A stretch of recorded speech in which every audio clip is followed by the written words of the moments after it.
ప్రత్యక్షమై ఇలాగ సెలవిస్తాము. చెప్పండి. యెహోవా వాక్కు ప్రవక్త అయినటువంటి యేస్కేలుతో యెహోవా వాక్కు ప్రత్యక్షమై ఇలా సెలవిస్తూ ఉన్నది అంట. దేవునికి స్తోత్రం. ఒక మనుషుడు వారి ముందున్నటువంటి కొంతమంది మనుషులతో చెప్తున్నటువంటి సందర్భంగా, నేను ఒక మధ్యవర్తిని, ఒక వ్యక్తి నాతో ఇలా మాట్లాడారు అని అంటూ, లేదా ఒక అధికారి నాతో ఇలా మాట్లాడాడు, లేదా ఒక అధికారి మీతో ఇలా చెప్పమన్నాడు అని ఒక మధ్యవర్తి మాట్లాడుతున్నట్లు మాటగా ఇక్కడ మనకు కనబడుతుంది. యెహోవా వాక్కు నాకు ప్రత్యక్షమై నాతో ఇలా చెప్తుంది.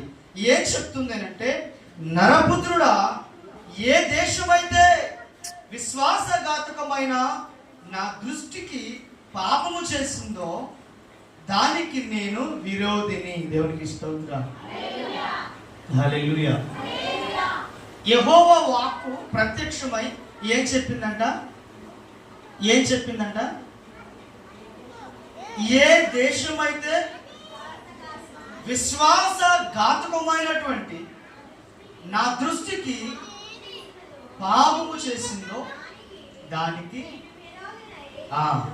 చాలా. దేవునికి స్తోత్రం. ఏ దేశమైతే నా నిబంధనకు వ్యతిరేకముగాను, నాకు వ్యతిరేకముగాను, విశ్వాసఘాతకముగా ఎవరైతే చేశారో వారిని బట్టి నేనేం చేస్తానంటే, ఏం చేస్తానంట?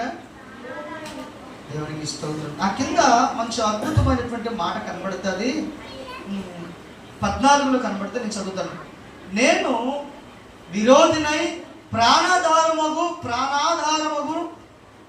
ఆహారము లేకుండా చేసి కరువు పంపించి మనుషులను పశువులను నిర్మూలము చేస్తాను. దేవునికి స్తోత్రం. హల్లెలూయా. ఏం చేస్తాడంట? ప్రాణానికి ఆధారమైనటువంటి వాటిని మనుషులకైనా పశువులకైనా నిర్మూలమును చేస్తాను అని వాక్యం చెప్తుంది. ఇదే మాట మరొక బైబిల్లో ఇలా ఉంది, నేను చదువుతాను, ఒకసారి చూద్దాం. మానవ పుత్రుడా, ఒకవేళ ద్రోహము చేయడము చేత ఏదైనా ఒక దేశము నాకు వ్యతిరేకముగా అపరాధము చేస్తుందనుకో, నేను దానికి వ్యతిరేకముగా నా చెయ్యి చాచి దానికి ఆహారము సరఫరా కాకుండా చేసి కరువు రప్పించి మనుషులను పశువులను చంపిస్తాను. దేవునికి స్తోత్రం. అర్థం కావడం కొరకు మరొక బైబిల్లో ఇలా ఉంది అని చదువుతాము. ఏ దేశమైతే విశ్వాసఘాతకము చెప్తా ఉంది. నేను అంటాను, ఉదయము ఈ మాట కొరకు ప్రస్తావించినప్పుడు